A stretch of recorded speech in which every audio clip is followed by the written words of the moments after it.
That's why we are being flooded with more investments. Because people in the world are looking for a peaceful area, a peaceful and profitable area where to invest. That's why there's one of our Asian people, the one who was heading the Uganda Indian Association.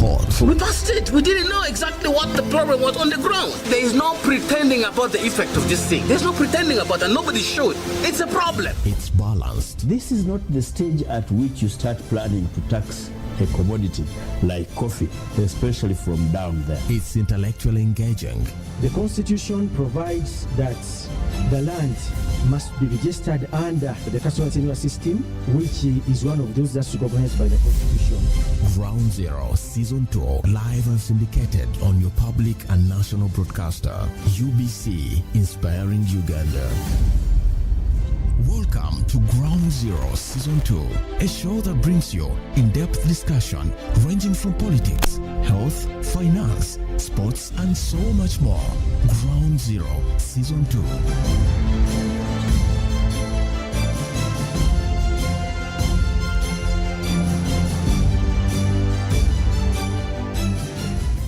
Indeed, it is UBC Ground Zero, and we're here to inspire you, the people of Uganda. 5 radio stations that we are live on, and we're streaming live on YouTube. You just put UBC Ground Zero on YouTube, and you'll be part of the conversation.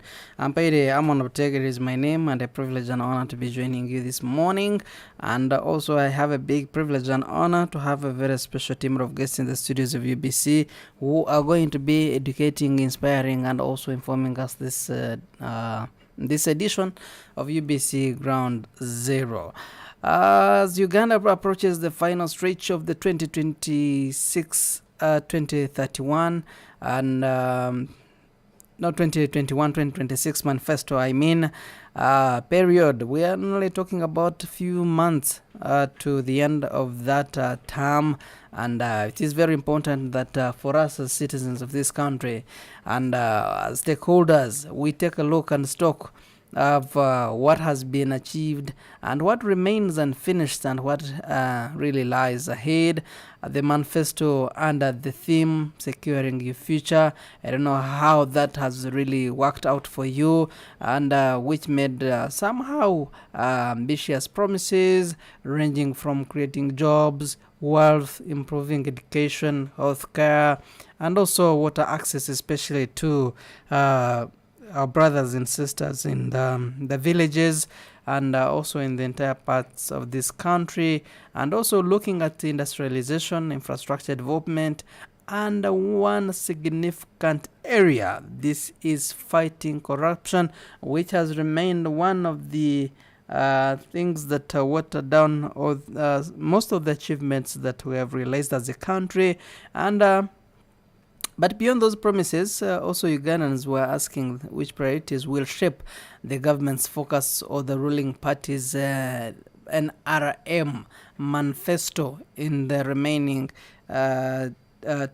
days, and what concrete benefits should ordinary people, ordinary Ugandans of this country, especially the youth, as we talk about farmers, the small business owners, and so very many other people should expect in the next manifesto, which they have said they are guided by the theme protecting the gainers. Which those gainers do we need to protect? What should we expect in that manifesto?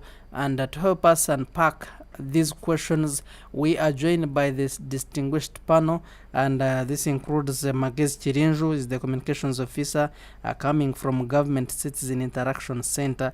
Much welcome, Chirinju. Thank you very much, Mr. Amon. Good morning, our listeners here on UBC Radio Ground Zero program. I'm happy again to be here with you this weekend to talk about the next 5 years as we reflect on the last 5. Interesting. Youth leader, a youth activist, a youth in this country, a lot. Odong Arthur is the team leader coming from Afodi. Most welcome to this edition of UBC Ground Zero again. Thanks very much, Amon, and thanks very much, listeners, for tuning in. And I'm also so much optimistic and enlightened to share about yet the 5 running years. Interestingly, and you, our dear listener from the other side of radio, it is a very important conversation that we're going to have. But you can feel free to participate and share your views, perspectives on our topic, unpacking the anticipated priorities in the NRM Manifesto. What should Ugandans expect in the next manifesto? But before we go into the next manifesto, what should we expect? It is very important that we reflect on the securing the future, what stood out. But also on 23rd September, we had President Yoweri Museveni, the president of Uganda, because he's still serving, the term is still on, but also the NRM presidential candidate who was nominated, and he gave a very significant and very important speech there, and many Ugandans were saying perhaps what he talked about, most of it we expect it to be featuring in the NRM Manifesto. But we have also had 24th and also had very other presidential candidates nominated, and we do have a list of 8 candidates on the ballot paper according to the Electoral Commission. I don't know whether they're going to be adding or they have stopped. I think that is likely to be our ballot paper of 8 men, Ugandan men, no woman this time or female presidential candidate this time, and we shall look into that. Together we will reflect on what has been done and what still needs attention and what Ugandans can realistically expect moving forward. I will start, of course, with you, government, which you represent today, Chirinju, and what stood out, what has been so very much significant this week. But before we also come into Uganda, I would love also, being a national broadcaster, and we want to believe that there is no country that lives in isolation with others. In the same week, we have had the United Nations General Assembly, where so many leaders really vined, and the statements that the remarks made on the floor really were a bit touching, especially the speech from His Excellency William Ruto from Kenya. He said that Africans cannot wait on the margins of the global governance. They need to be really considered and given 2 permanent seats at the at UN Security Council. That debate has been there for many years. Even those former leaders and great leaders of this continent, Robert Mugabe, Muammar Gaddafi, and even President Museveni, I think, has ever commented on the same. And also we have seen more leaders talking about creating the two-state solution, recognizing Palestine and also Israel. I don't know what stood out for you people, especially in the General Assembly, but also where the Israel representatives started speaking and most of the members and delegates moved out. So very many things really happened. I don't know what stood out for you. And it has been this week that we also had presidential nominations. We have 8 candidates, presidential candidates. So very many things. What stood out for you before we go into our discussion? Chirinju? Thank you once again. Of course, most importantly, locally, for me, the nomination of my candidate, President Yoweri Museveni, stood out. It basically it concluded the whole process from the elections from ground to the delegates conference, and finally the election of SEC, flag bearer, and finally it's confirmed we are hitting the ground as soon as Electoral Commission releases us. So that one for me stood out locally. And then on the international scene, the president of France getting stuck On the street. On the street. That was interesting for me because I had to make a call. Ugandans have already been saying that the president, when his convoy is passing, they get locked up. I think they realize, if whoever saw it knows that it's not the president of Uganda. It is the protocol of the entire part of the world, because they are locked up because Trump was passing. So as far as the security was concerned, any other person, whether you are president of where, you weren't on their program. I liked the confidence of the officer, says, and had recognized that this was the president. He said, sir, I respect you, Mr. President, but the president is coming and because if not allow you to pass. If Macron had told Trump earlier, probably he would have been included in the program. But since he just arrived, but also based on where he was coming from, he was only crossing to the French embassy. I don't think he needed to come with the convoy. To come with the convoy, or even to tell the counterpart that, by the way, I'm going to our embassy. So the lesson was clear. Yeah, true. That if a leader is passing by, they are not the ones who decide. It is basically the security system, how it is organized. Even if the president wanted to walk, they would tell him no. So it was up to the French security to say no. You, instead of walking, let's go back to the embassy, and your colleague passes by first, then we take over the UR route. But somehow, I think the French president said no. Since I'm already here, let me go. But to comment a little bit on what you mentioned on Ruto's speech. The General Assembly. And the General Assembly. On paper, it's to me, it's sounds a good speech, a good call. It's ideal. The word I think is ideal. But in reality, for me, I think Africa needs to do not talking, but act. If we, for example, Africa, like AU, was contributing, say the same amount China contributes to the UN, then Ruto wouldn't need to ask something like that. I mean, you are a very big contributor to UN programs, monetarily and any other way. You don't need to ask. They will know this. It's basically like any other organization. If the funders normally tend to take the most important positions in that organizations, so Africa doesn't need to beg. But the challenge now comes in that whatever is discussed at the UN Security Council, 60 or 70% is about Africa. Yes, and but they said that Africa is the decisions that determine the future of Africa is determined where Africa does not sit and have a say. The problem is the reverse 70% is that they are helping Africa. That is the challenge. That the decisions are 70% about Africa, but in 70%. So if it was contributing much of the funding, 75% of the funding needed for their problems, then they will be like, no, we cannot contribute this amount of money, and you guys decide how to come and help us using our money. But they are the ones collecting the money, they are the ones collecting everything, coming to you, and then you want a seat on the decisions. Hell no, you already failed down there. We only coming to help you. Okay. Interesting. Odong? All right. Thanks very much, Amon. What Thanks stood very out much, for you? listeners.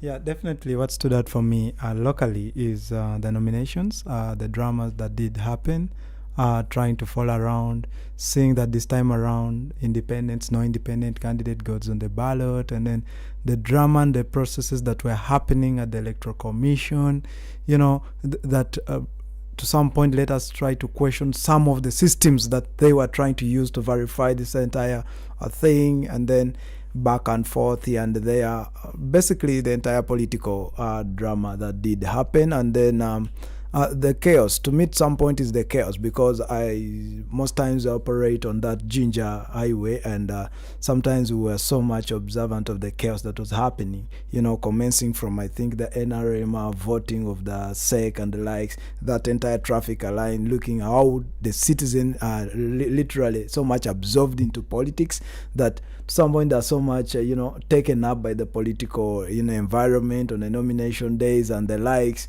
So it made me see, okay, yes, people have hope and expectations that yes, their solutions could come from any leadership that goes in place. And then coming to the international scene, mine tracks a little bit back to the assassination of this prominent debater of the Republic and this clerk.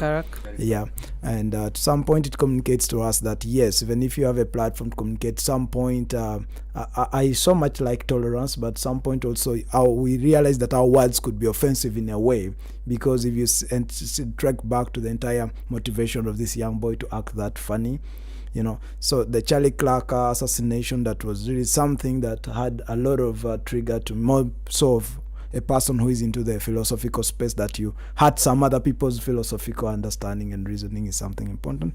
Then coming to what the Ruto and Africa and United Nations, personally I think Africa should first clean its own house. We yet have a fragmented African Union.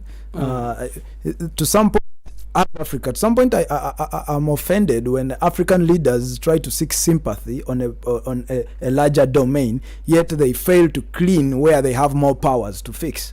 When you come to the African Union, where first of all ACFTA is still scrambling and struggling right now, and then you hear the very African presidents going to cry into the global market saying, oh, let our products come in. Yet Africa itself has an internal capacity to trade with itself, to fix its own security. At the corner as AU, they cannot sit to fix that, and they are going to beg for sympathy of representation. And then it comes to the conclusion that yes, if you're never on the menu, just know you are part of the menu. You're the one being actually planned on. So you'd rather get your own safe space. And another thing is, you don't beg your way to the menu planning. You actually make your way there. So as my comrade said, Africa should fix its mess and build its own capacity to let it be inedible, deliver answers to demand. You have to create your capacity to be in position to be called if you're funding adequately. But now you have more of the problems to be sorted. You're hardly bringing any solutions, but you want to be put on the solution table. That becomes a tricky scope. So I think Africa generally, as African leaders, we should be ashamed of going to, to trade a begging basket and a bowl into the international space, but rather use our local avenue to strengthen our own political environment. That's my thought. Interesting. Thank you, gentlemen, for sharing your perspectives, especially on the international arena. Let's come back home now. You said that we need to clean our house, and the process that we are in for is part of the cleaning. And we are gearing for the next, for the general elections or general polls, 2026, for the next 5 years until 2031. We have also ended another term, not ended it. We still have months and of securing your future. How did you really secure? Indeed, did they secure it, or you feel that there is something that really that we missed out, especially on the last term and the manifesto that we had? What are some of the things that stood out for you, some of the things that we realized as a country, and also looking forward to the next term of 2026-2031, reflecting on the past manifesto? Chirinju? Thank you very much. Once again, the last 5 years are coming to an end, and do you remember, as you said, the catchword or the motto for that campaign was securing your future. For any country, securing a future starts with peace. The rest is just, without peace, the rest cannot work. So in that regard, the future is really being secured. We are still a peaceful country, receiving a lot of refugees from, interesting, ongoing, we are still receiving refugees up to this day, even from countries that you thought were settling, like Rwanda. From Congo, it's understandable. From Southern Sudan, it's understandable. DRC are fine. From Central African Republic, also very fine, understandable. But you go to Nachi Valley and you find the refugees from Rwanda, and you're like, what? Why?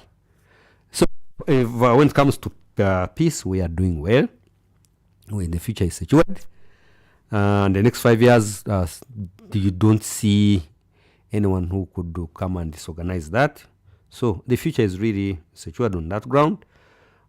Peace, people tend to confuse peace and security. Peace is on the other side. So security-wise, we also you can help us draw a distinction between the two. The peace normally is the absence like of war. We are not under war. But security can be even you as an individual. Peace normally tends to be at macro level, like for a whole country.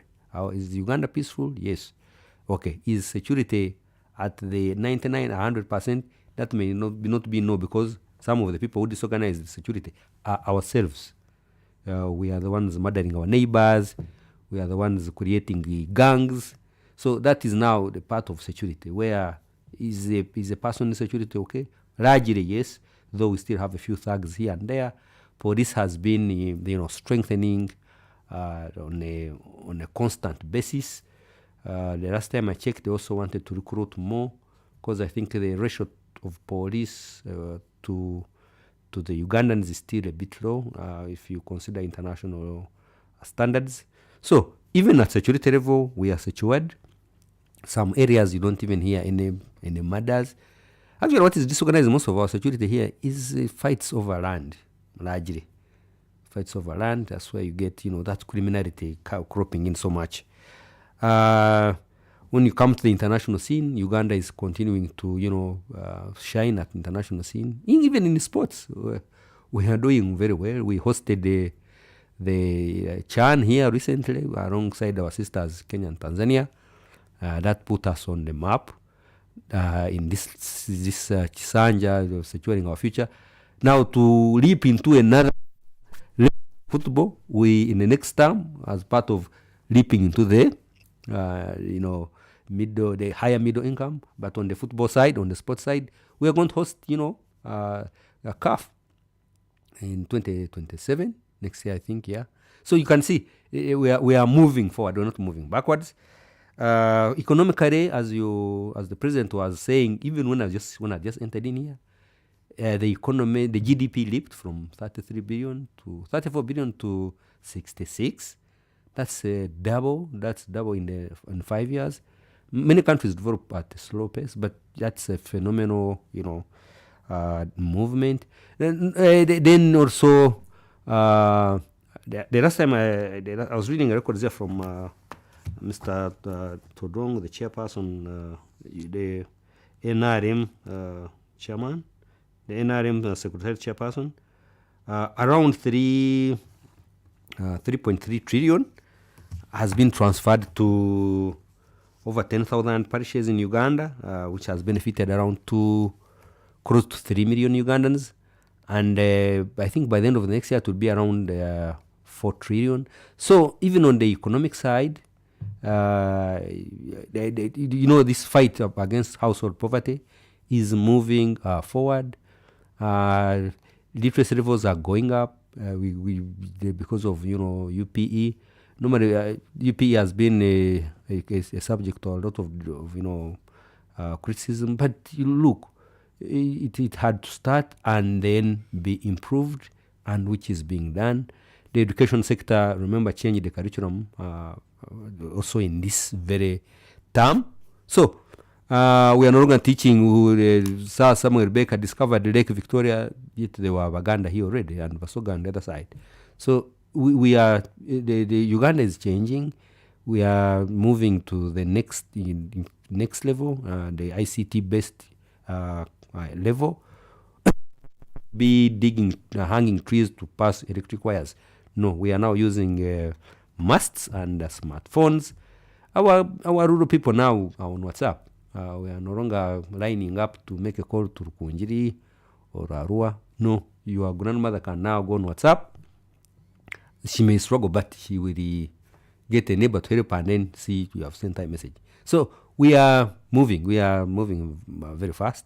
And in fact, interestingly, despite our civil wars, our chaotic situation after independence, we are catching up with the countries like Tanzania, which have been peaceful since independence. You remember we got independence around the same time, but we are catching up with them, despite wasting half of our own independence period. Mm-hmm. So we are not doing badly. Okay. Interesting. Odongo seems to be, according to his facial expression, seems not to be agreeing with you on most of the things, and I'm wondering what he observed and what he thinks about the securing the future manifesto and the 2021-2026. All right, Amon, thanks very much. I was listening to my comrade here, emphasizing. Yeah, I give ultimate respect on things that we didn't agree to some extent, because there were a bracket or a population group whereby just a few weeks ago, actually last week, public service, I understand a few months ago, did advertise for recruitment. I stay on that Ginger Highway. I saw the flock of the youth that were going to do the so-called aptitude tests. By Public Service Commission? Yes. And to your surprise, one of my friends was going there. He told me they only needed 9 positions for that purpose, but they were over 800 people who are going to do the aptitude test. And now when we're talking about securing the future, it came as a package. It didn't come only, and we cannot isolate and start with security alone. The other day, sorry to intervene, the other day also the chairperson of the Electoral Commission said that they called for 15 positions in the Electoral Commission. Yes. But they were surprised to receive more than 60,000 or 6,000 applicants. Yes. And now, where does that position us? We do understand very well the leading argument in the NRM manifesto has been on the creation of jobs. Leave alone the other packages. It's usually a package that they bring and sell to us. Now, when we look at that, the question here is, as we're talking of securing the future, we need to understand what capacity are you premising yourself to promise a certain agendas and a manifesto. We need to track down and start analyzing the roles and the capacities of the government to fulfill some of the promises. Because there is one thing to give us a promise that you're going to do this, fine, you may have an enabling capacity to do that, but that is not your role. I for one come from a school of thought where I don't think it's a role of a government to make a promise of creating jobs. The jobs are created by the private sector. Now, it comes to this beautiful part where our comrade talks of create an enabling environment where the private sector boosts and it can employ the people. Now, we have a staggering environment in our local private sector that is trying to struggle here and there. The level of business formality is crippling. The bureaucracies in formalizing a business is kind of tripling.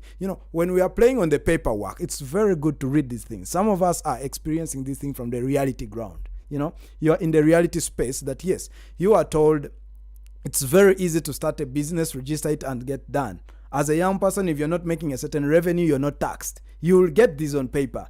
But come day 2, go open your small kiosk and the likes. Before you know, they're hitting on you. You register your company today. You are right. Even after knowing you've registered it that very financial year, by filing your provisional returns, you already have to pay something.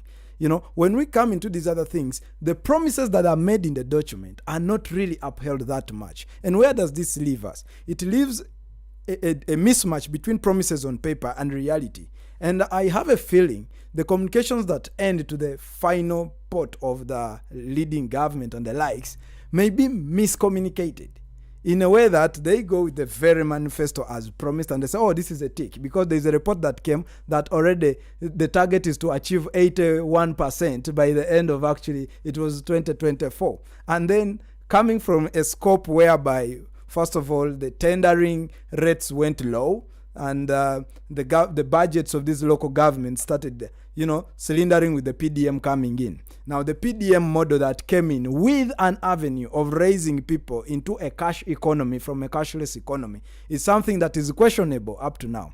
So the entire agenda, the promise is good. The issue here, I think, is to dissect the reality of whether, to what level has it manifested. It's good to quote the GDP. But at some point, if we get back how the GDP is reached, does it reflect back to the root of these nearly 50 million Ugandans? Fine, we have the investor protection unit. Do we have that unit that protects the local investor? Because if we understand the models that cause development, when you look from China, true development of a nation is developed by the citizens. Development comes from in to without. You create policies that have to ensure the local persons develop and get out. There was a good program of the free economic trade zones, but there is a way it is channeled that not every citizen gets to understand it, the free economic zones. Now, you'll understand that, fine, the promise is good. On security, I'll give a tick, because Uganda has been a country that, yes, besides neighbors, knocking shoulders here and there. Odongo seem to be saying that the promises of the NRM, especially in the ending manifesto, were just good on paper, but none was realized or realistic. To some extent, they achieved some, and to a large, of course, all is not. But now the issue is, based on how it's marketed to its achievement, it's something we have to really put some questions of reality. That is the thing.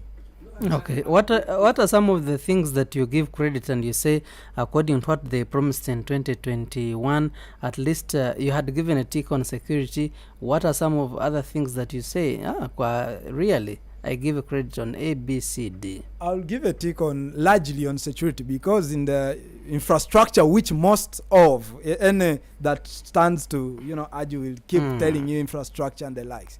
But then I come to a point that as the infrastructure is developing, are the citizens developing to utilize the infrastructure? That is one thing we have to ask. The Kaiso-Tonya road was constructed, very good road. Are the citizens' capacity growing vis-a-vis the infrastructure to utilize, to become an economic activity for the citizens? Or the infrastructure will be there that at the end of the day, people are putting maize to dry on the roads? These are some of the things we have to question. And then also, there is a time when a ruling came that most of the government infrastructure should be constructed by the engineering brigade. Now, at that particular point of time, I was in the construction industry as a private citizen who would benefit largely from tendering and, doing these local constructions. Now, the promise of increasing jobs and, stuff kicks me out with your agenda of trying to improve infrastructure. And then, it's so much important to understand that development goes vis-a-vis. There are strings that go attached. Security, of course, comes at the helm. That, of course, I really have to operate in an environment, sure that tomorrow I'll wake up and go and trade in the very environment. But nevertheless, I also have to know that the system that in place, there is to create my business and formalize it. Because there's one thing to operate as an informal business and get away with it, but I can never scale. I must get to a formal level, whereby at some point I also make harmony and start paying taxes. But the issue is, are the systems in place based on the promise to let me, stabilize with my business to a position that I find taxes as giving back to my country, not as a punishment or robbing from me. Okay. Odongo, have you heard that in some instances, yes, Chirincho, I'll come back to you. Yes. I see you have a burning response there. But Odongo, have you heard of a system or situation where the country or a place or a community develops more than the people? And the president has also been talking about you crying for the road when you don't have money in the pocket. You may have that tarmac road when you do not have what to take to the market. So the most important thing is you to have what to feed on and what to have in your pocket. That will call development. But it seems you're fronting and also prioritizing infrastructure more than incomes, household income, individual incomes. Is that true? Okay. When you want to put money in the pocket, I come from a school of thought that says when you want like PDM now is doing and transforming communities and lives, especially those in rural areas. Personally, I think I would be so much interested to read a 2 years aftermath of the PDM report, because I'm one person who really strongly believes target, it may hardly achieve more than 50%. Because here's the analysis. When you want to raise people out of poverty, a case in point is, let me just quote Madivani for instance. You giving Madivani more money to build more infrastructure, to employ more people, it creates stable employment for those people than giving 1 million shillings, which at the end of it all reaches. I have example which I think just for the benefit of from the village area I come from, they give you the money, you go and start digging a foundation and stop on the very foundation. Such a person's life will not be transformed. But put a factory in such an area. I come from an area where there is a lot of shea. Put a shea butter factory. This young boy who may only go waste the 800,000 you've given them in one day. The thing here is, you are giving money to people, you have not built their capacity to manage the resources. Resource management is not only about giving me the money. I need to be availed with the skills, the knowledge, and the capacities. If not, put in place monitoring systems that have to ensure I utilize the money in the way they are required. like the youth livelihood program, because with the youth livelihood program, unfortunately it was a little bit diminished in a way, but it was one whereby you really had to come as a youth, formulate yourselves, be really structured, come with a business plan, and they are not funding an individual, they are funding that business idea and plan. But PDM, they are giving money to people, they are drinking the money off. I am so much optimistic in reading a non-manipulated report of the PDM. That is after the 2 years. We shall really see the fruits. Interesting. Chirinjo. No, I wanted to let Mr. Dong, he has given a good submission. Thank you very much. But I wanted to clarify a few things. Government can actually create jobs, because if you look at, say, Serena, Commonwealth Hotel, it's a PPP, public-private partnership. That means government is a shareholder. That's a creation of a job. I think also Attack Sugar, the Attack Sugar is also a PPP. So government can actually have some can create jobs. Like you are saying, you have come from a place where with share.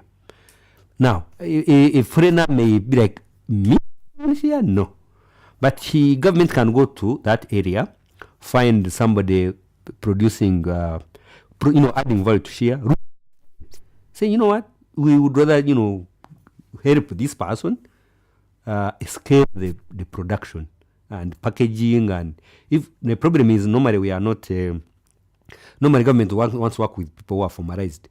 But like you mentioned, many of us don't want, because like you probably put it, when you formalize, URA comes for you. So many people tend to not to want to formalize. But if has capacity, all that person needs maybe mechanization. So through Uganda Development Authority, many people are partnering with the government. Then on infrastructure, and infrastructure in development is they are enablers. If you put a road,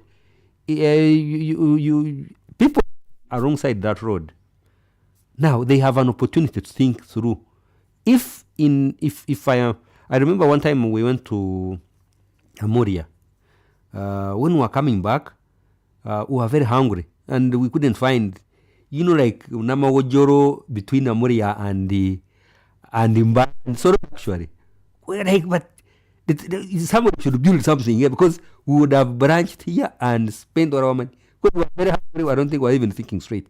But we couldn't find anywhere till we reached I think Soroti, and then we had to look for a formal restaurant. So when you have a road, you have power. Government will put power, will put roads. It's now up to you to say, okay, what can I do? Even if you are not doing anything at that time, you can now say, okay, now that I have power, now that I have roads, I think I can start thinking. I can then on the PDM. Yeah, you can wait for the report, an unmanipulated report, but already there are studies going on.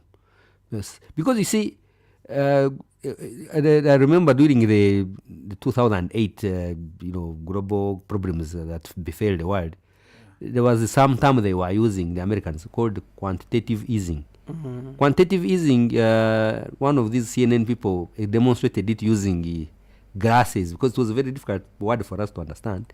So he poured grasses, then finally end up with one grass on top.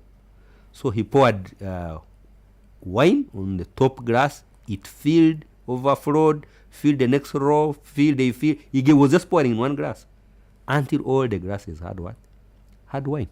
So whichever would fill would pour into the grasses below. So PDM is working like that. That you're not going to go to a community and say, Odong is a very good person, I know he can invest. You're not going to know. So what you do, you give the money. One of them, if there are 100, at least 20 may come out as success stories. That's good. You get it? Because you're not going to look at somebody that this guy is a good investor. No, you just give all of them. Now, whoever gives you a very good, direction, you can now add more money to that one.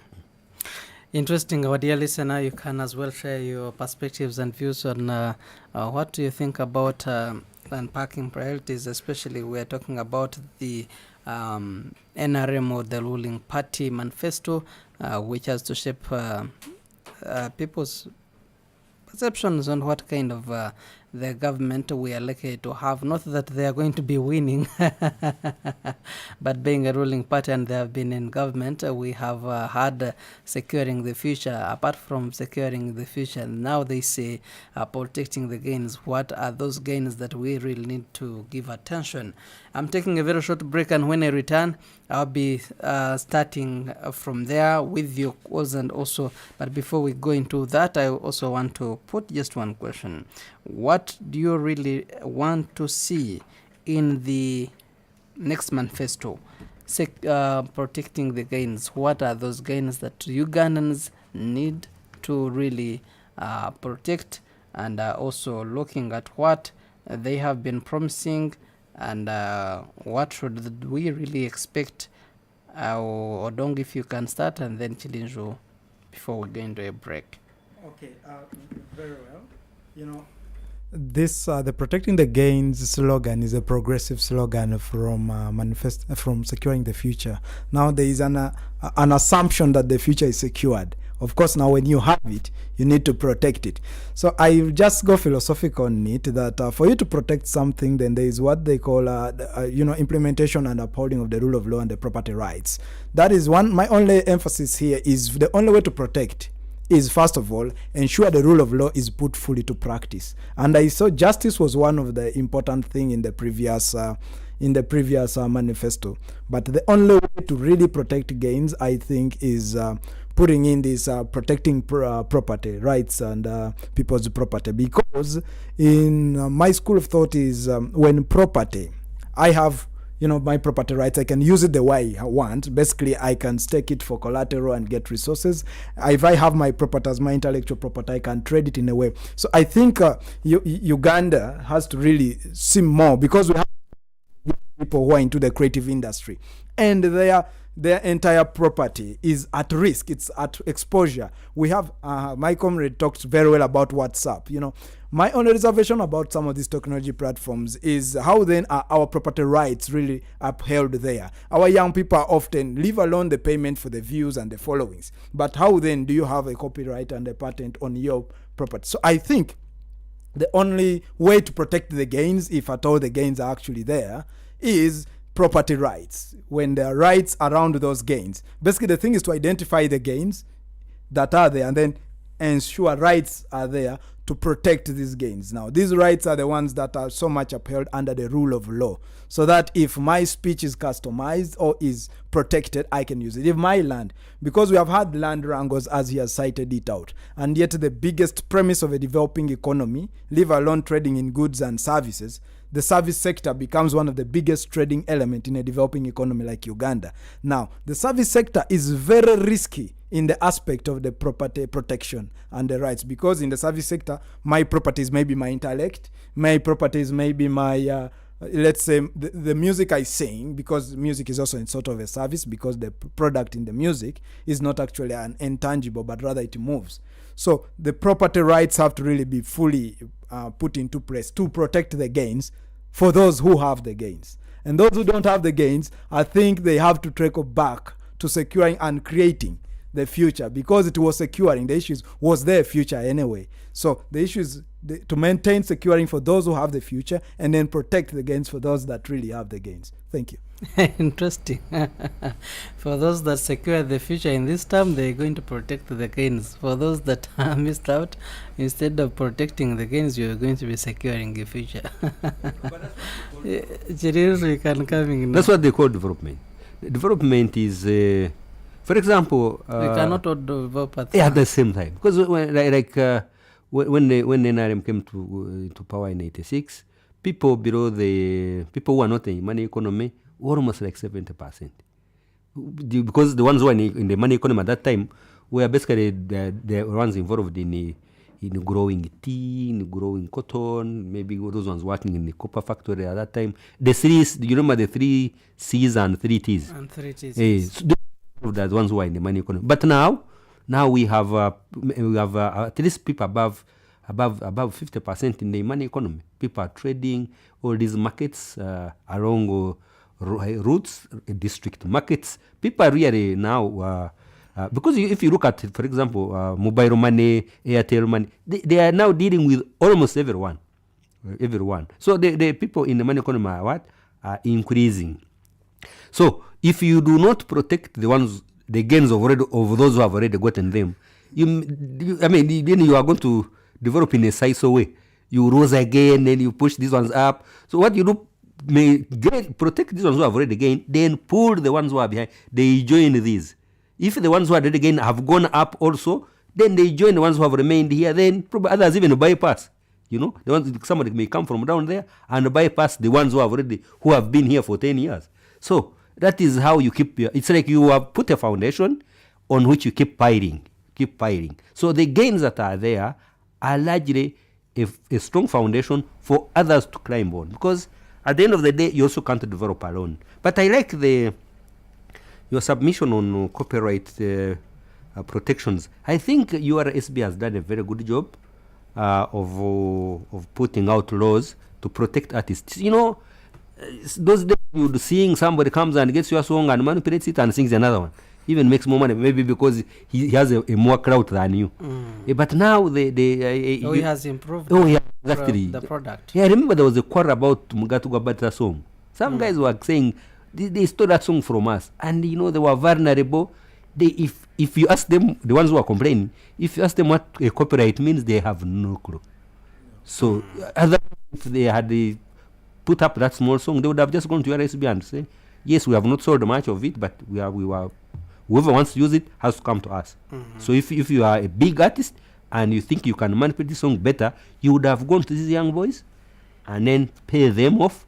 You go to URI and confirm, URSB and confirm that I have released the copyrights to these people to use my product. So that one, URSB is doing a good job, and I'm happy young people like yourself are really keen about it. I think the unfortunate part for the young people is the economy in which they operate is still a bit, the magazines of 1978, where 60. No innovation. We don't these copyright things, and we're majority, so uneducated, they don't have the gains to be protected. Old school. So now they have the gains, but they don't know how. They don't even know how to utilize it. But now the young people, they understand these laws. So you start now, even if small inventions you make. You may think it is small, and when you are there showing it to somebody, and somebody says, yeah, that one, Odong showed me something, let me go and use it. You go to your recipe and register it. However small it is. Interesting, but that was you were responding to Odong. Yes. And we are looking at unpacking the anticipated priorities in the NRM Manifesto. What should you expect as a Ugandan? Okay. One of the most important things, the manifesto is not yet launched, for sure, but the president, when he was addressing the NRM delegates at Kororo. What do you pray or wish not to miss in that manifesto? No, the NRM is, for you are saying we're in campaign, but for us we are sure we are going to win. The power of incumbency. The incumbent service delivery has not been something that we missed. We did the I don't job. want to believe like some politician who said that you already have the results. But in June, government released the national planning, the NP national planning. NP3. NP3. No, NP4. NP4. The NP4 because NDP4. NDP4. It's actually National Development Plan. So it's going to actually go. Lucky enough, this one almost started at the same time as the financial year. So it's the NDP3. So they are going to jail very well going forward. However, in that plan and in what the president was saying, there are 4 areas that the government is going to concentrate on, NIM is going to concentrate on, such that we push the economy from this current GDP from this current $60 billion to 500. That's a serious undertaking. And the areas that are going to be concentrated on is going to be agriculture. That is adding value, especially because one of them has already been mentioned, shea. This area where it talks about producers, shea has so many products. If you meant to add value, probably Vaseline, leave alone soda food, Vaseline, oils, cooking oils. So all those are going to be part of our value addition in the agriculture sector. Maize can produce over 4 products. Apart from eating it directly, you can make flour, you can make animal feed, then of course, animals, chicken. We still don't process our milk to the maximum. You get it, and it's increasing. So that's agriculture. I heard that tablets are made out of cassava flour. Exactly. These guys come and take our cassava. We think they are going to eat it. They are going to make drugs and bring them back. Actually, the component of the drug might be very little, but cassava is now the delivery. How you swallow it. It's a delivery mechanism, and we are the biggest. We are the biggest. Farmers of these products. Then the next one is, of course, tourism. And the second component, which the NRM is going to concentrate, is tourism. When you talk to private sector in tourism, like Wekesa we had a discussion with Mr. Wekesa, and he was telling us that if you go to Kenya, you can't believe the level of organization in the tourism sector. It makes Uganda look like a child. Yet there are some products in Uganda that the Kenyans don't have. You get it. So the potential for tourism here to explode is extremely high. And the government is saying that's another second sector we are going to concentrate on. The other second sector is manufacturing. Of course, already the ground is set. Even for locals, the Uganda Investment Authority set up a unit for local investors strictly. If you have something small you are producing, and like Mr. Dongo was saying, URA approach comes to you before you even settle down, and so you can now go through Uganda Investment Authority. Then you have a meeting with URA, and then they can know, okay, Mr. Dong is just beginning. He has not even broken even, so taxing him may not be may be viable. So your Uganda Investment Authority can also pitch for you with the sister government organization. The other sector is services. Services, there are some countries like Hong Kong. I don't think Hong Kong manufactures anything. I've never seen anything made. No, Singapore. I have never seen anything made in Singapore. Why? They survive on services. It's one of the richest countries in the world. But largely, their money is made from services. Shipping, airlines, Singapore. I have never seen anything made in Singapore, not even a shirt. Maybe they are there. But largely they make their money from services. Uganda is one country that is in the middle of huge countries. Congo on the other side, Southern Sudan on the other side. We can become a hub of some of these services. I remember Entebbe was providing cargo services for United Nations. So expanding that is one of those. Of course, personally, I would have loved Uganda to invest heavily in the health sector, because you can imagine Ugandan doctors are really good. You go to South Africa, I don't know, for a referral, you reach in a hospital, there is a Ugandan there. So if we invested heavily in our health sector, such that we become a health tourist destination, people come to Uganda knowing because you're going to find the experts in this disease, in that disease, or in this, therapy.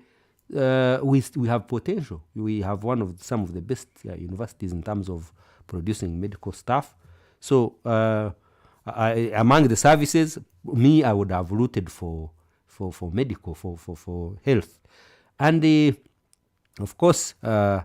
The other services, of course, now we have Uganda Airlines providing transport, air transport services. I was happy with Uganda Airlines that rather than concentrate on European and Asian destinations, they are doing African, interconnections, because it is one area that is not only virgin but completely untapped.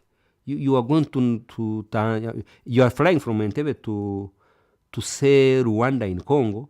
In Angola, you go to Portugal first. Honestly, you fly over, you go to Portugal, then fly back. That's a free tour. So I'm happy that Uganda Airlines now is trying to, to start off. And we have a direct flight to London direct. Now 8 we have hours. Exactly. Now it's we a have game changer. And also we have a flight now direct to, I think, Lagos or Abuja. So I'm happy that we are doing those ones now. But also looking at the cost, I don't know how effective that is. At least it's one thing to have the flight, direct flights, but what also I know, the investment that we put in. What I know, it must be cheaper to fly from Entebbe to Abuja than to London. Cheaper to an individual who is flying, but how about on the institution? When you are beginning, those are costs you have to incur. Because now, if the customers now realize, there's a flight to Abuja every week, those ones who have been flying to London to come back with Uganda Airlines direct, they'll be like, no. You rather wait on Thursday and come and go direct to either Kenya or direct to Uganda direct. Okay. So you have those are investment costs that you have to incur first for some time. Interesting. I'm taking a very short break, and when we return, we'll continue with the discussion in the next part of this program. And it is also in the same part of the program that you share your views on 0776 511 426. The number is 0776 511 426. Send your WhatsApp there or call directly and share your views there. We shall be able to address them all, and we move together as the people of Uganda. This is Ground Zero program, and I'm taking a very short break. I'm coming back in just a bit. I pray you don't go away. This is Ground Zero Season 2. Stay tuned. We shall be right back. It's hot. We passed it. We didn't know exactly what the problem was on the ground. There is no pretending about the effect of this thing. There's no pretending about it. Nobody showed. It's a problem. It's balanced. This is not the stage at which you start planning to tax a commodity like coffee, especially from down there. It's intellectually engaging. The Constitution provides that the land must be registered under the customer tenure system, which is one of those that's recognized by the Constitution. Ground Zero Season 2, live and syndicated on your public and national broadcaster, UBC, inspiring Uganda. At UBC Radio, all our radio network across the country is committed to inform, entertain, educate, and guide for national transformation. Our own radio, UBC, should set its own example.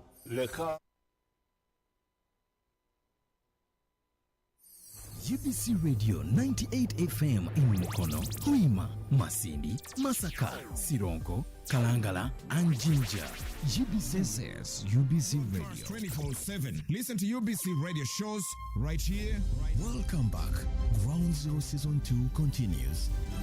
UBC Radio 98 FM in Mukono, Huima, Masindi, Masaka, Sironko, Kalangala, and Jinja. UBC Radio, inspiring Uganda. At UBC Radio, all our radio network across the country is committed to inform, entertain, educate, and guide for national transformation. Our own radio, UBC, should set its own example. Leka bano abatafa ku bantu baffe bagumaza ndowooza muganda kito okugumaza to divert people. Let our own UBC bring programs to educate the people so that abagala kugumaza babeereyo bagumaza naye naffe they can advise, guide. And people in time will judge the one who is their friend and who is just using them. Tune into UBC radios for credible socio-economic programs. UBC, inspiring Uganda. UBC Radio brings to you the Timeline Radio Show, the space for civic and political rights for Ugandans. Tune in every Monday night at 10:15 p.m. to know your obligation in society as a citizen. UBC Radio, inspiring Uganda.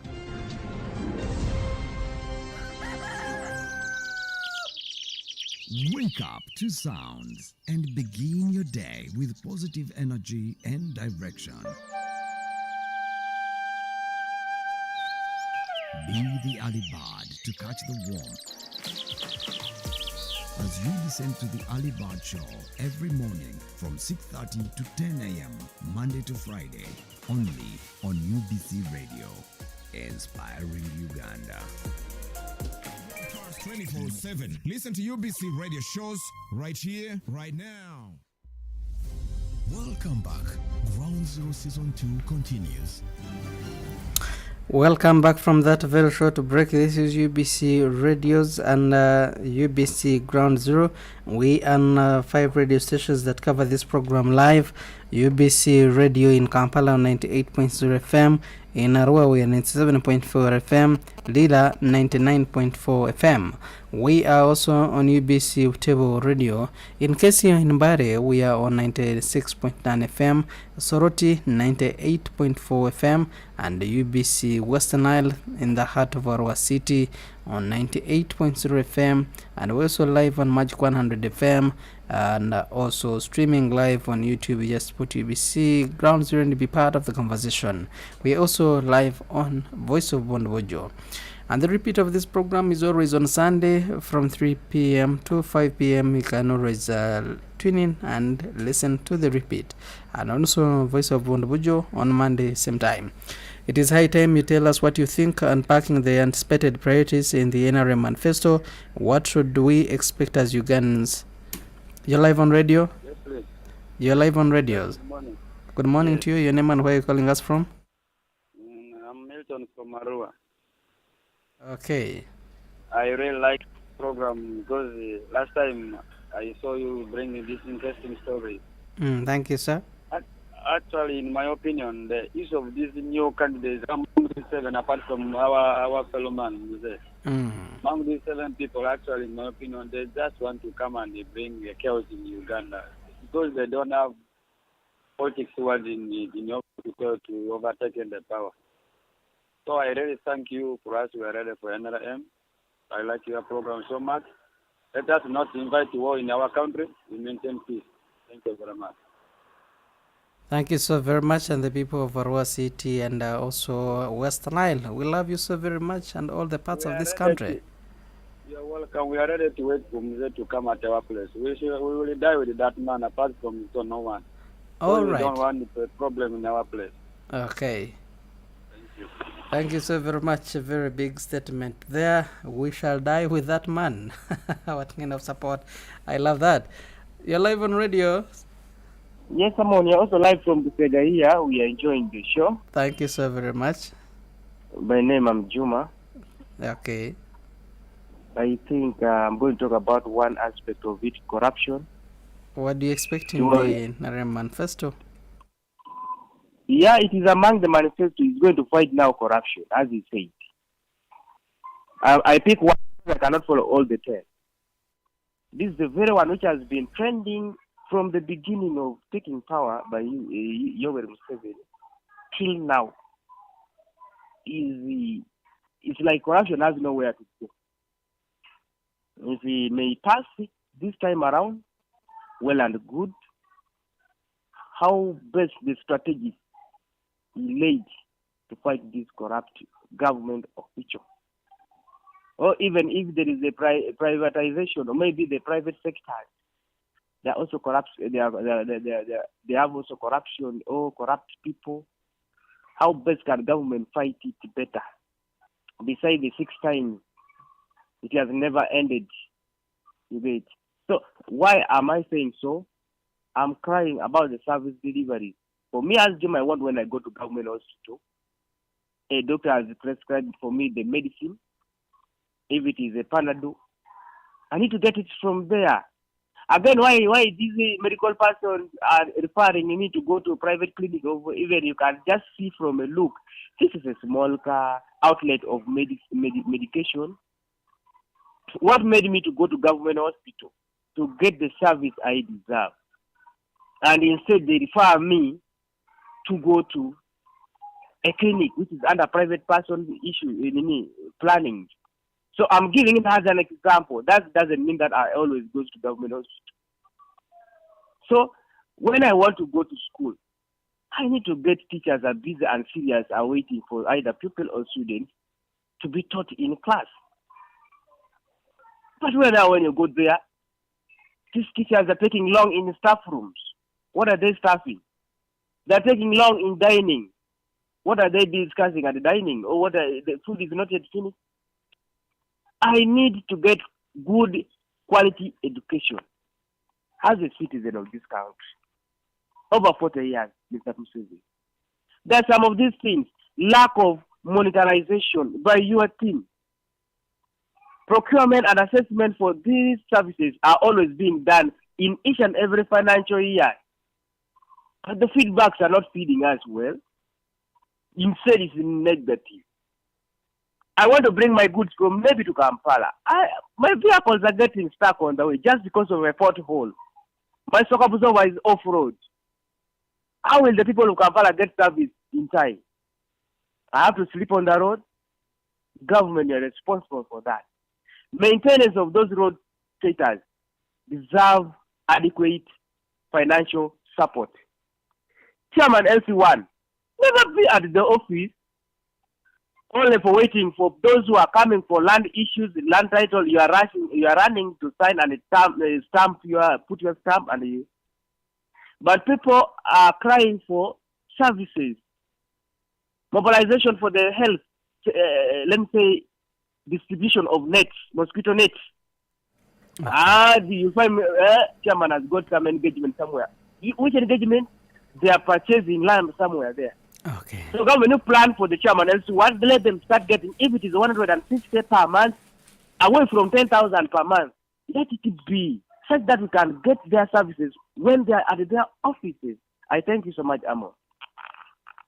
Okay, thank you so very much, Juma, for your comments.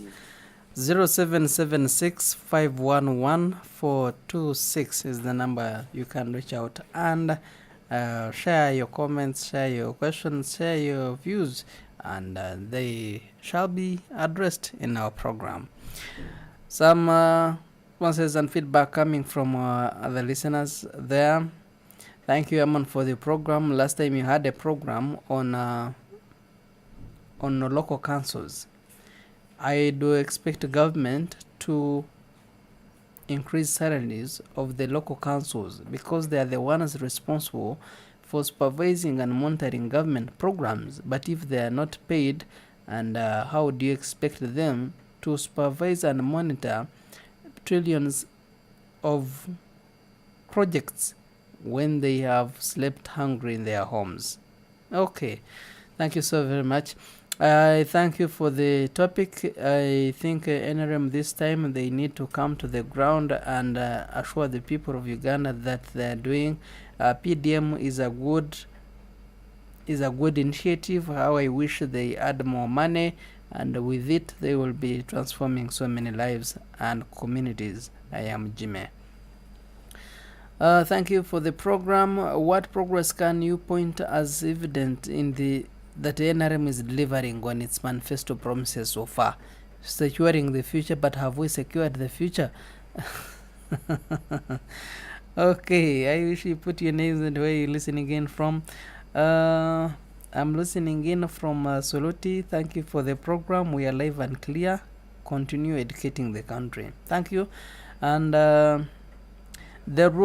the youth need to be considered and take a big share, especially in that manifesto, because they form 75% of the population. And I'm wondering, why not consider the big population before you consider other areas, where the more the youth are not considered in government projects and programs, is the more we tend to mess our own country. If we can handle unemployment, the rest would be history. Okay, your problem is on unemployment. Okay, do you think the manifesto sufficiently addressed the aspirations of the urban youth? No. We are still unemployed, and there is still a lot that needs to be done. You leave someone in the village, you go back in 1 year, the person that you were even much better, he is driving a boda, has a family, and you a poor youth in Kampala, you're still struggling for a daily meal.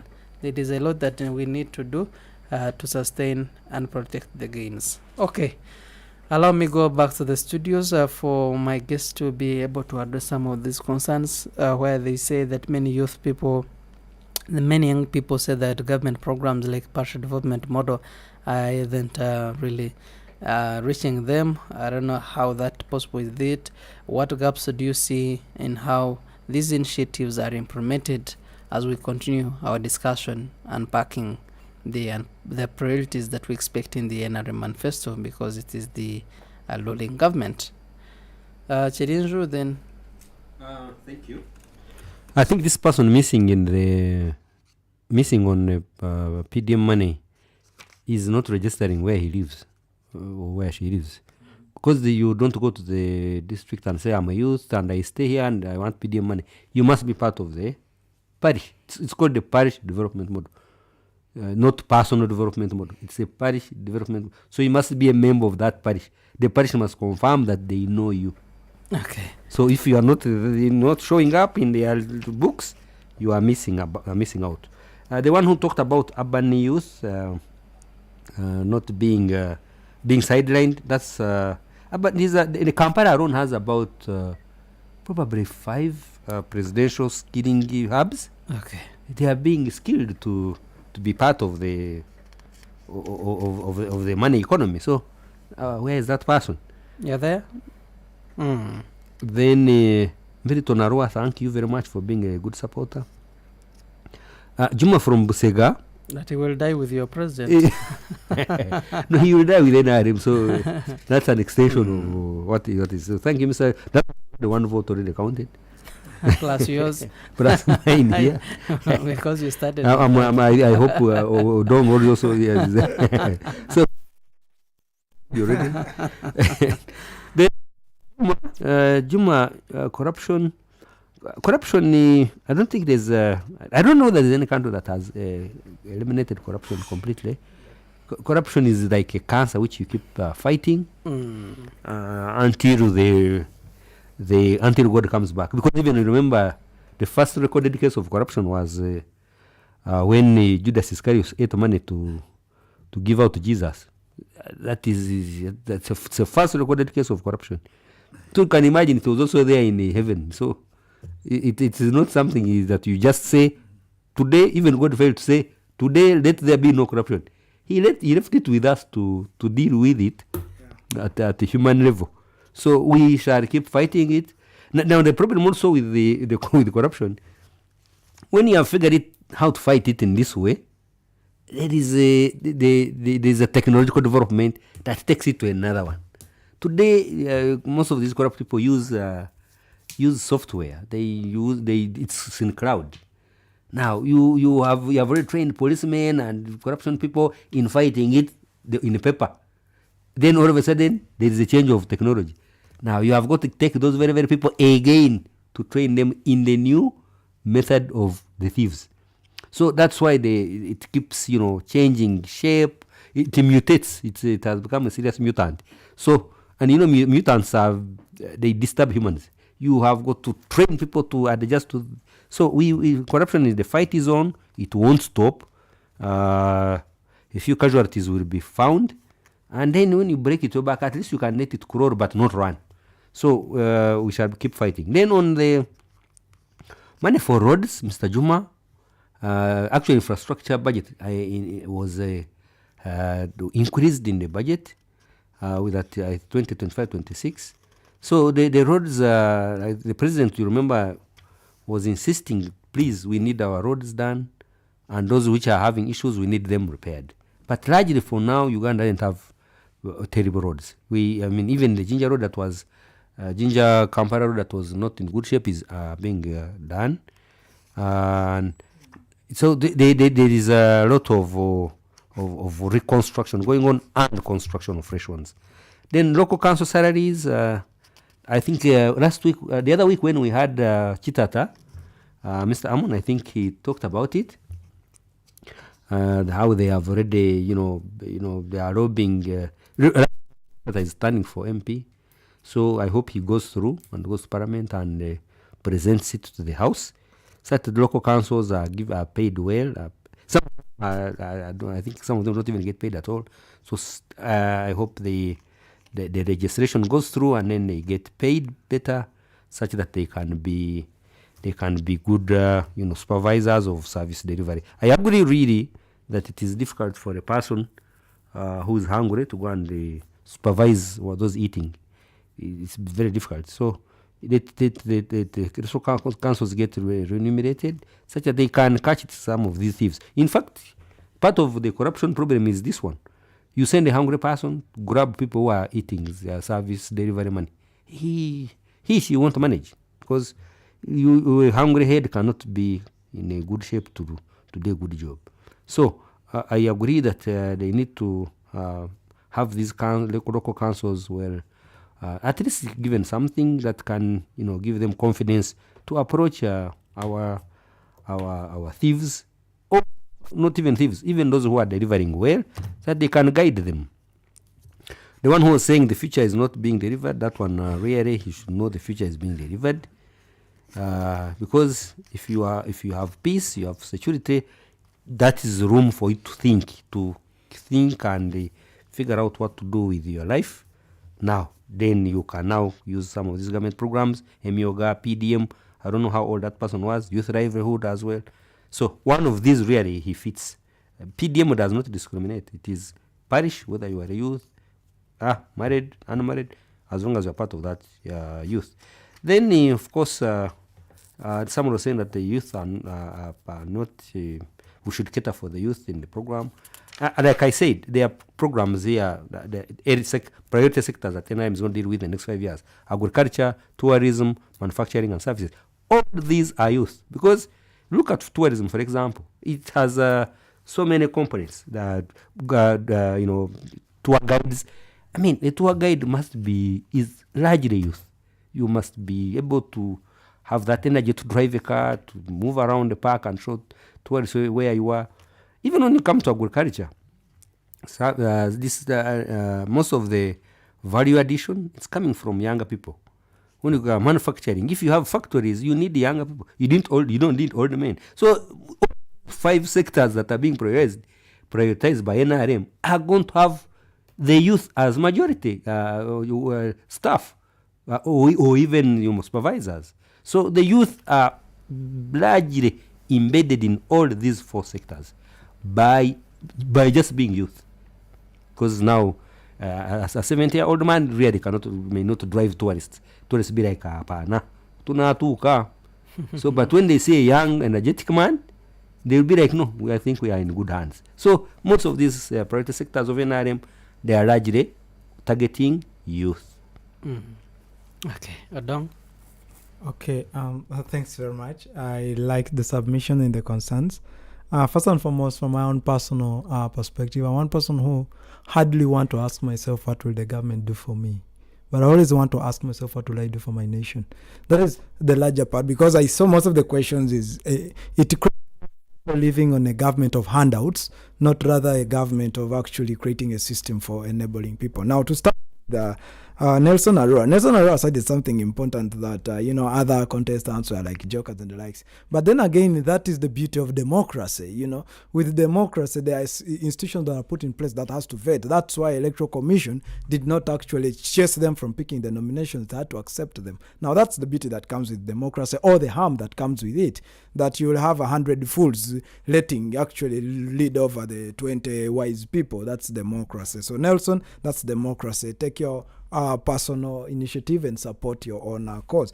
Then there is a gentleman who talked about government hospitals and schools. Now, I'm so much amazed when I see every institution asking for payment. Now, this is my personal thought at times. I'm one person who has been raised by a largely government worker, but I hardly benefited from government services. Now, what am I saying here? You have a government teacher who is not taking their kids to a government school, wants to pay higher fees in a private school, and is demanding the government to pay them higher. What is my say here? I personally do think it's kind of a radical thing that the time you decide to say, okay, government has given me a job, then be a full supporter. Let me study, because here's the scenario. If I was in a government school where my father is teaching, I don't think he would be at 10 a.m. home. But why he's trying to demand for my salary and is staying up to 10 a.m. at home is because there's a certain private entity he's paying to do that. That is my personal thought. And I think that alone, that the time you decide to say, okay, you're an MP, you've come and become an MP, you've decided to make policies to enable the government to be efficient, then remove all your kids as an MP from the private schools, put them in the government school. Before, MPs will ensure all government schools are availing. Then from going forward, as an MP, if you have decided to become an MP, come and work for the government to make enabling policies, then none of your kids will have these insurance cards to go to private stuff, go to government hospitals. Then they will ensure the very people we are blaming to be corrupt will ensure there is medicine in the health center, because he knows tomorrow kid falls sick, I won't really take them to Aga Khan. By the government, it's kind of radical. It's like saying, but I think those are some intentional efforts that have to ensure you have to consume what you help in producing. Because if we are getting all these, corruption, that government hospitals, a private person lives, he's a government worker. But when his kids are sick, he will take them to a private institution. Why then don't we avail a policy that at the time you decide, I'm a very great proponent of the private sector, that I think, okay, I can thrive into the private sector and rather I should support the private sector. But you who has gone and said, okay, government, give me this job, before demanding for an increase of payment to go and pay in the private sector, why then don't you first let your people consume and put better services, that the government sector services be worth consumable to you? That when a minister is sick today, who decided to work for government and be the minister of health, is he sick? They are riding the minister off to go to Aga Khan. Why not take the minister to Mulago? When the minister knows, by all means, when I'm sick, I'll go to Mulago. Next time, a budget of putting medicine in Mulago, he will be the first person to ensure even the smallest dot is put in Mulago, because his life, the life of his kids are on the line in that very hospital. But when you let people get away with what they produce, that you are actually making the policies to pass the road in Kabale, and for you, when you're coming, you'll actually use a chopper to reach there, then you'll actually not hit hard by this. And then about corruption, I personally think corruption is actually, that's one of the options actually that can actually curb corruption, that letting people be consumers of what they actually produce. And then corruption has a bigger, it's only fault. Corruption cannot be ended. It's a vice, but we can have avenues. Accountability and responsibility are key in curbing corruption. I, for one, am a proponent of the cashless economy. In a situation whereby, because corruption happens because money is moved in sharks, because money is moved, we talked about the informal sector that cannot be regulated. Now, the moment I'm moving 4 billion in a sack, it's nowhere in the indices of being tracked. That is how the embezzlement works. But in a situation that you're transferring 4 billion to my bank account, definitely it is in the lenses. The moment we get off from this, I want to call it informal monetary transactions, that it's no longer sharks. Its money has to be digitalized. That when Bank of Uganda is issuing, is not issuing papers, it's issuing digital currencies to the banks. The banks are transferring this to the parliament, to the likes, that it's digitalized. That even and when to individual accounts. Yes, that even if I, Arthur, am cracking a deal and moving 4 billion, it's not in sacks to take to my room. It's transferred, that it's easily monitored. Anything that is digitalized, that one I think itself can actually kind of try to curb corruption. Now there is a issue of salary. Everyone talks about salary and salary. I have my own biased opinion on that. That most of the people agitating for increase of salary are not consuming from the very entity they are trying to produce in. My example was that I can being raised by a government worker who wasn't actually making me consume. There were government schools, there were government hospitals. I've never been to a government school before, apart from the public institution, the university. But I had a parent who was 100% getting all the fortunes to pay me. And every time they're striking for more. Why are they striking for more? To come and pay me in the private sector. So I think this issue of raising salaries and stuff is, if the government systems are really made efficient enough, then there would be no need. Because government avails their services to somehow unaffordable, let me call it affordable, if there is any pay anywhere, unaffordable fare, then why do I need a pay rise to go and take it somewhere when I can really ensure this is effective in itself? So at the end of it all, the people were asking what is in for us for a youth. I so much into the entrepreneurship space and entrepreneurship support of the youth. They have promised you funds based on the presidential speech, candidate or NRM's candidate, presidential candidate and flag bearer of the NRM. They promised the youth a fund. that if you are unemployed for after campus and you've graduated and you have spent 2 years unemployed, you can go to government. There is that fund that they are going to create and establish. You can borrow, create your own business, and then you are able to pay, I think, back. And that is a big risk, Amon. Now, I would rather buy the idea of the skilling hubs that are in place. You see, that is why I also have my own personal bias on the PDM. You don't give money to an empty, leaking vessel. If you give money to someone with a chapati stall, he has the capacity to make 10 more chapati stalls. That is my philosophy of thinking. Now, if this youth has been unemployed, he knows where to invest it and where the gaps that he needs to fix. Definitely. Now, this youth has been unemployed for 2 years. What that youth needs is a job, not money to open a business, which they have not even tried and failed. Other than that, we shall be banning money. They would rather go to the skilling hub first, get that certification that they already have the skill to really invest in.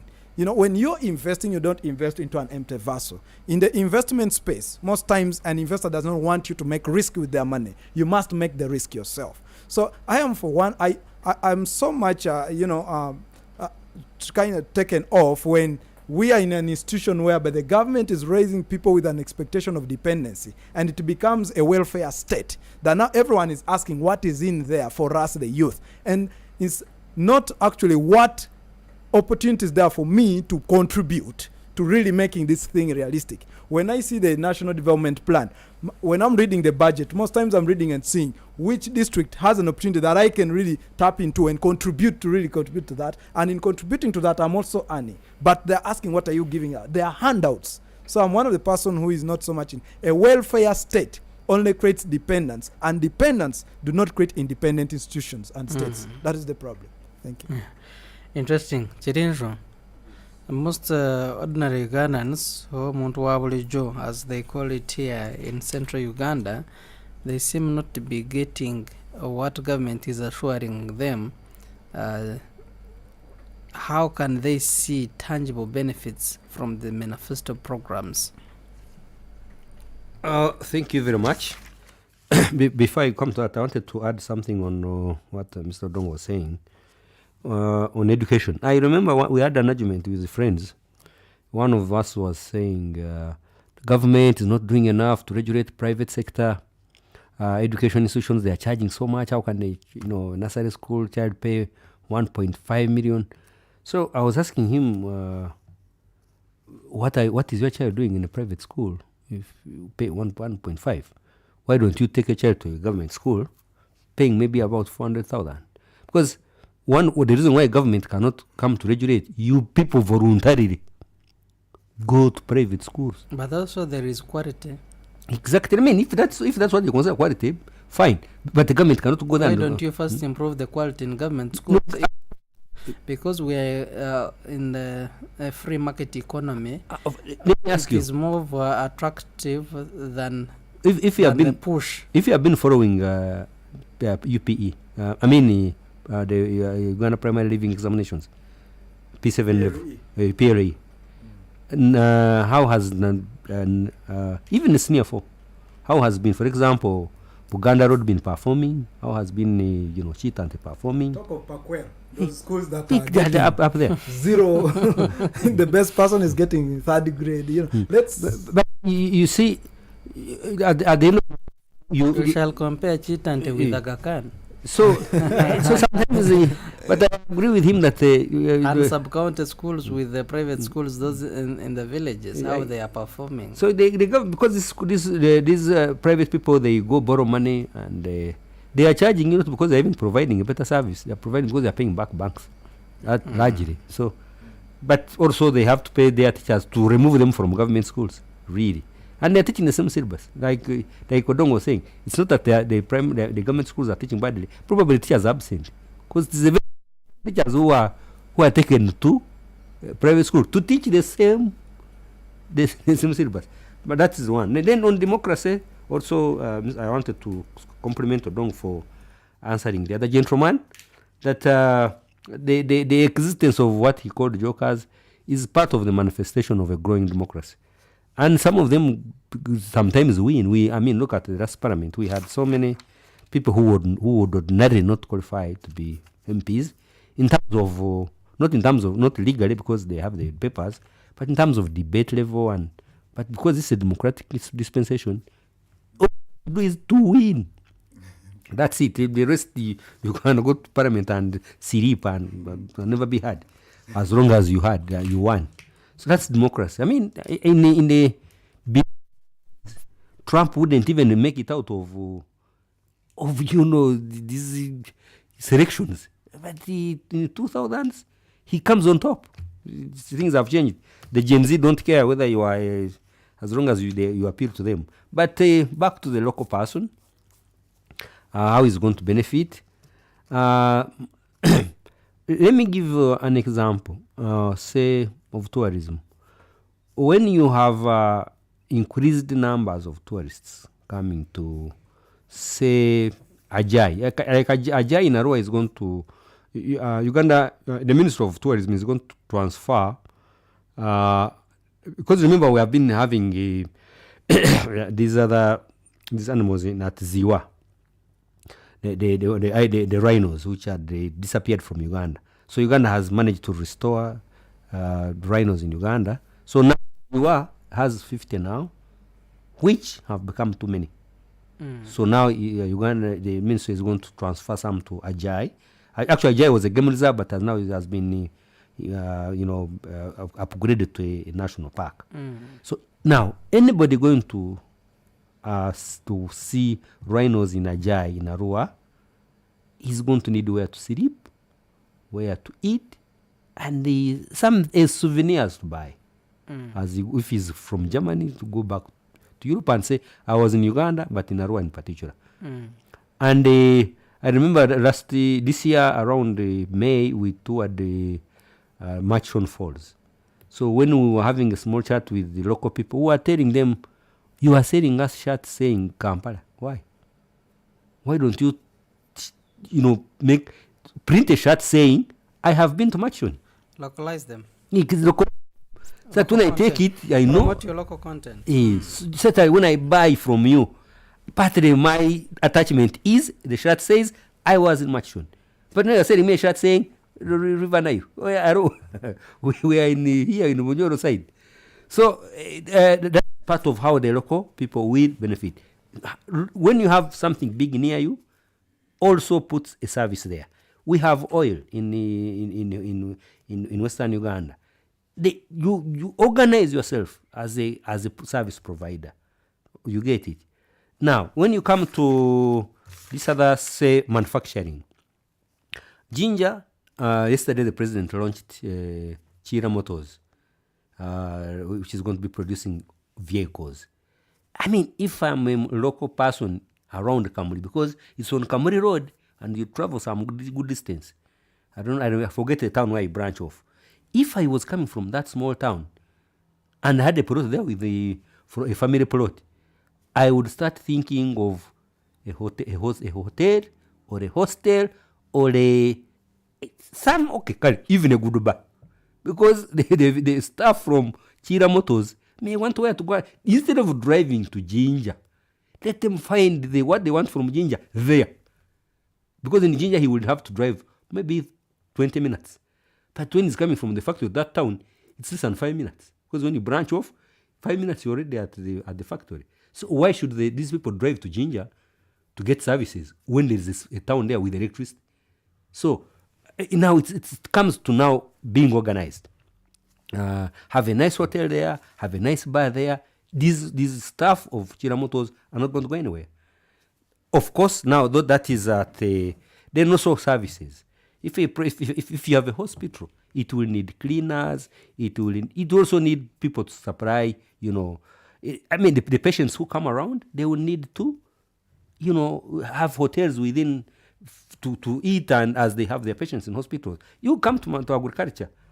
If the shea factory, for example, became operational in where Mr. Dongo was talking about, who's going to provide the shea to the factory? It must be us, the local people in the area. If I've been planting a quarter an acre of shea and the factory that processes shea comes up, that means I have got to multiply my acreage, my shea acreage. So that is a benefit of the local people, how they will benefit from these 4 areas of NRM in the next 5 years. on top of the other services, the other, initiatives like parish development model, which does not discriminate, youth livelihood, which discriminates to youth. And then we have Emioga. Emioga also doesn't discriminate much. Then we also have OWC, Operation Wealth Creation, which doesn't discriminate whether you are old, young, or old.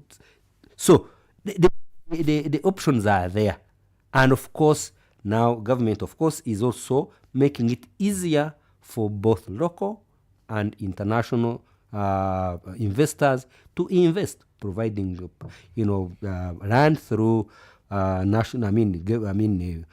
these factory parks. We have Namamve Industrial Park, we have Mbarara, we have others which are not even yet, even Rukunji there is one, and Chisoro there is one, I think even Lira or somewhere, which are not even yet operational.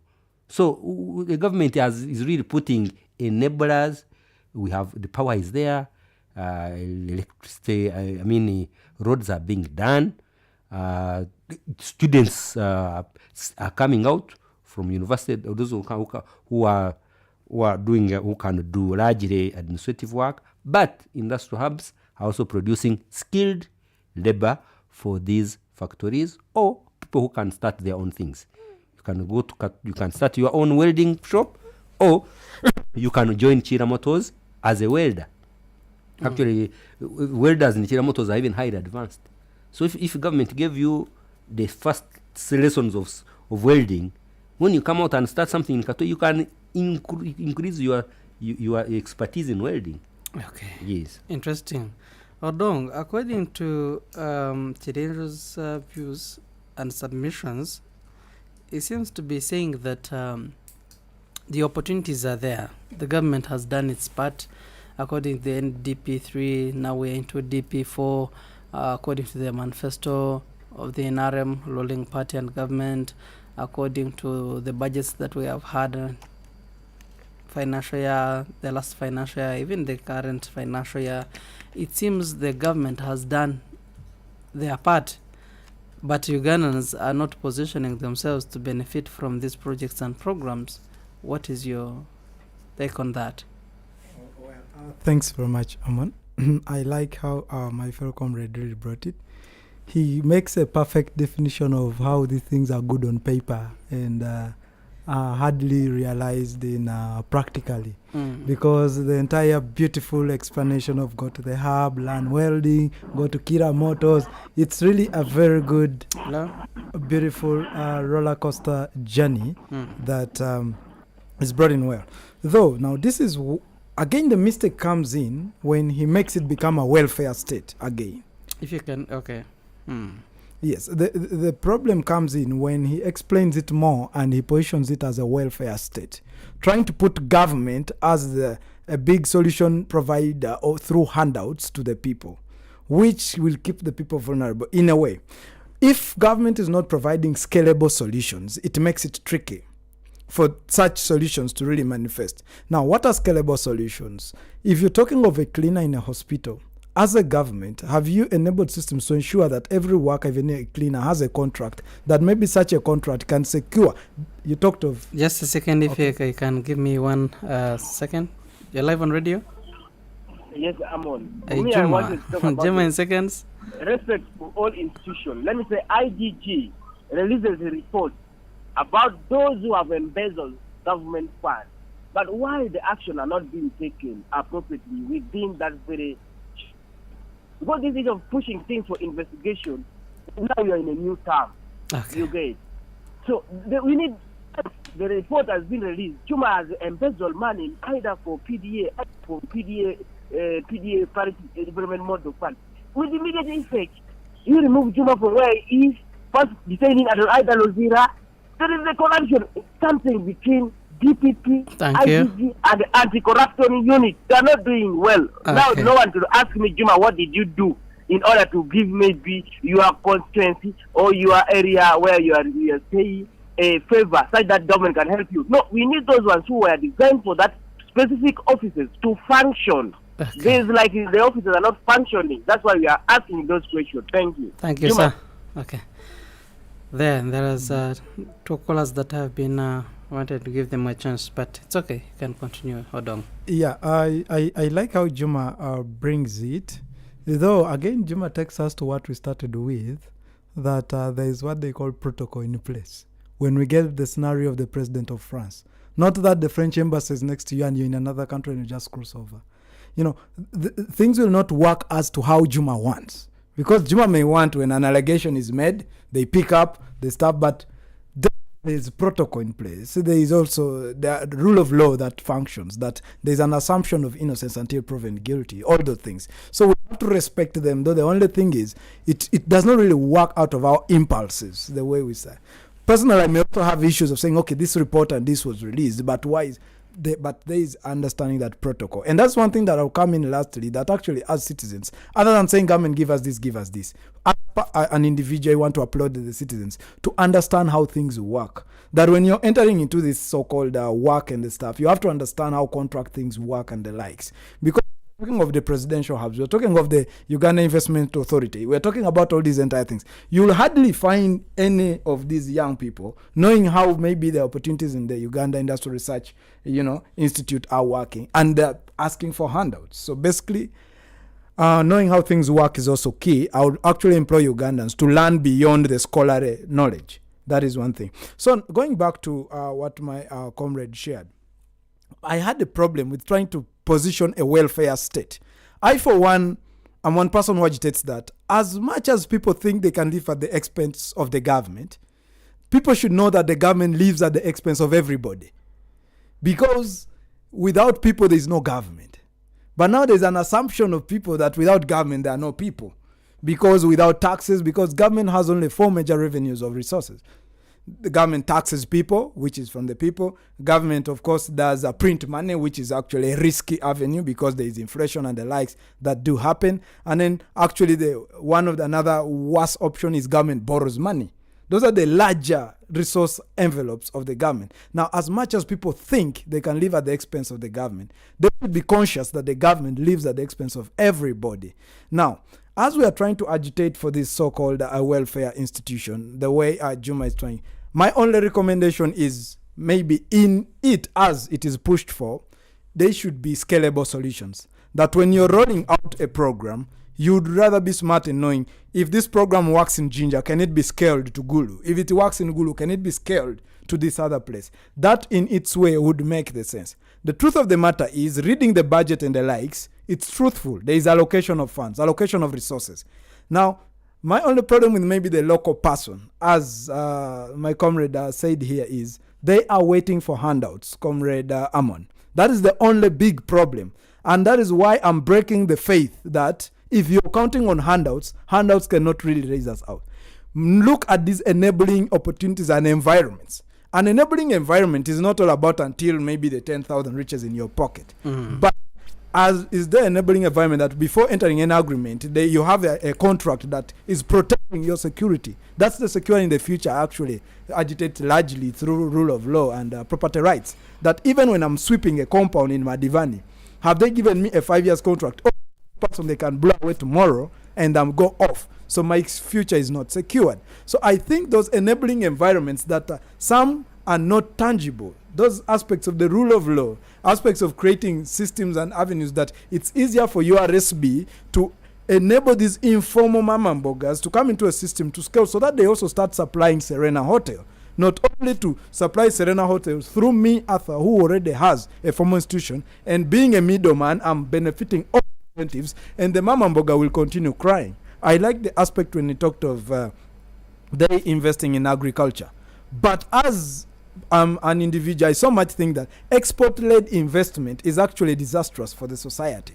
That when you let someone grow cotton, largely cotton, in Agago, and they're growing cotton to buy maize, which is not from Agago, it's a disastrous economy. Because one, when the prices of cotton fall down, if they had grown simsim, which they could even eat and sell surplus, I would really see it more as sensible as a foundational scalable solution. That first of all, people can eat and exporting. They become strong producers, not weak producers. In the economy, you're either a strong producer or a weak producer. When you produce what you can't consume, you are a weak producer because of the mercy of the other final consumer.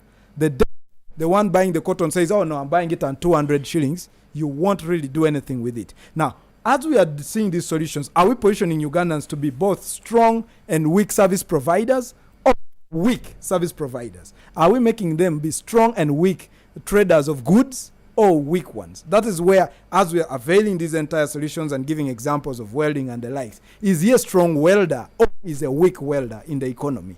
That is my only pitch into that. Interesting. Time is not on our side, but when the conversation is still a good on my side, and I want to believe that also out here listening you do following our interaction and also conversation. Chiriru, it seems you are so much of the promoter and supporter of tourism sector, but numbers never lie.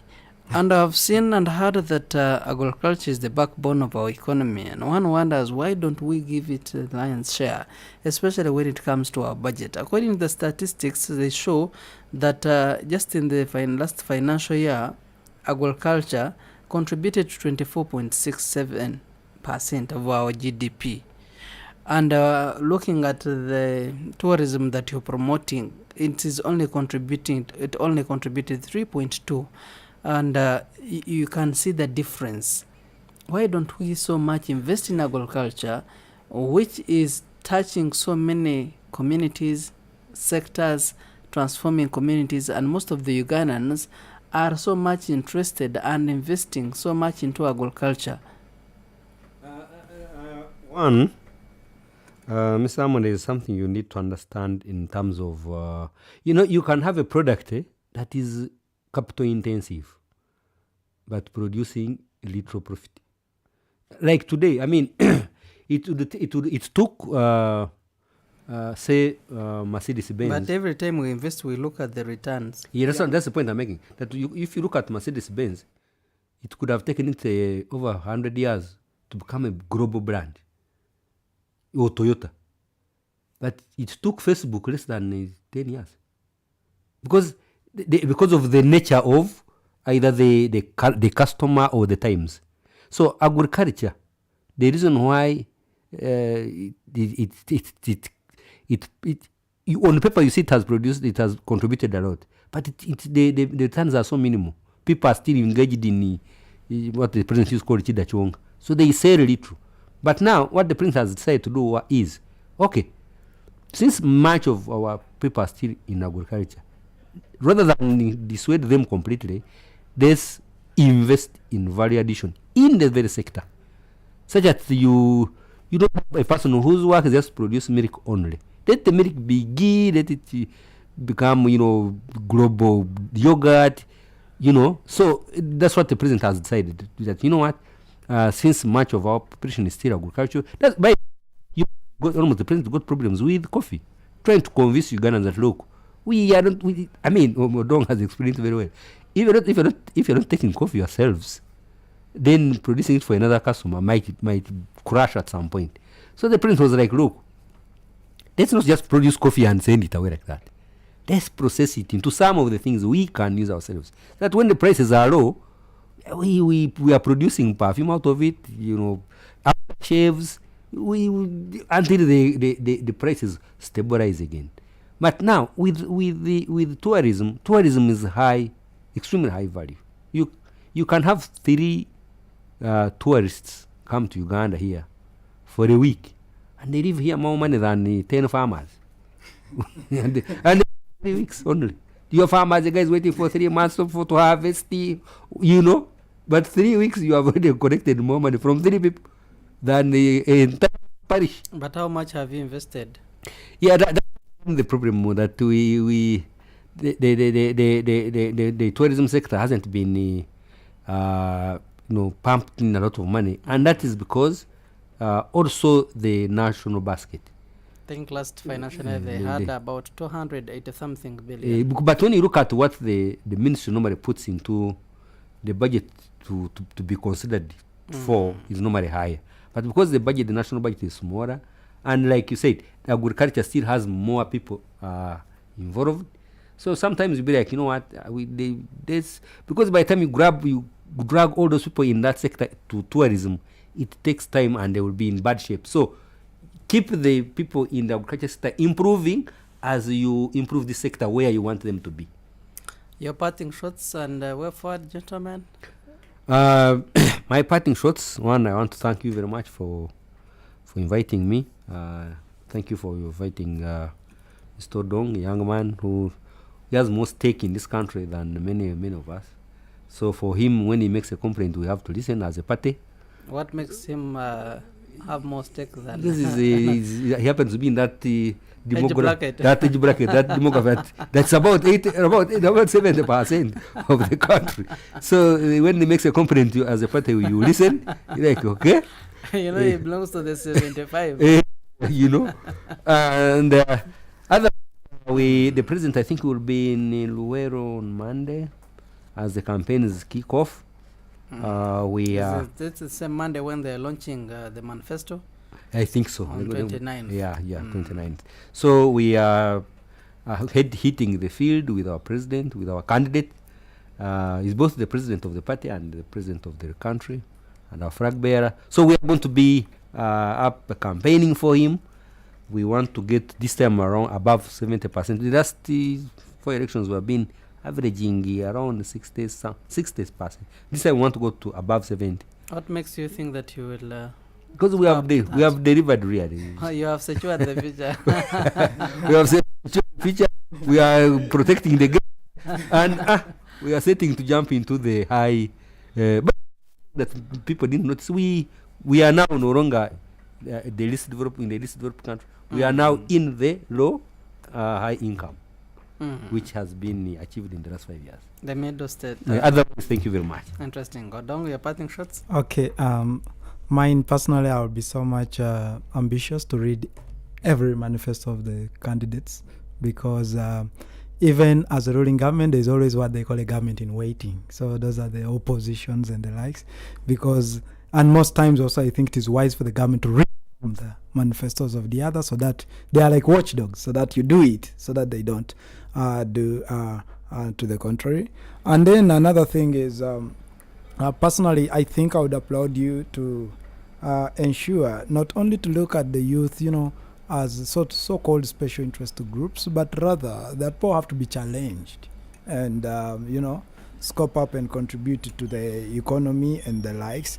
And other than that, I just wish the best candidates that the Ugandans decide to vote to lead. That is all. Thank you.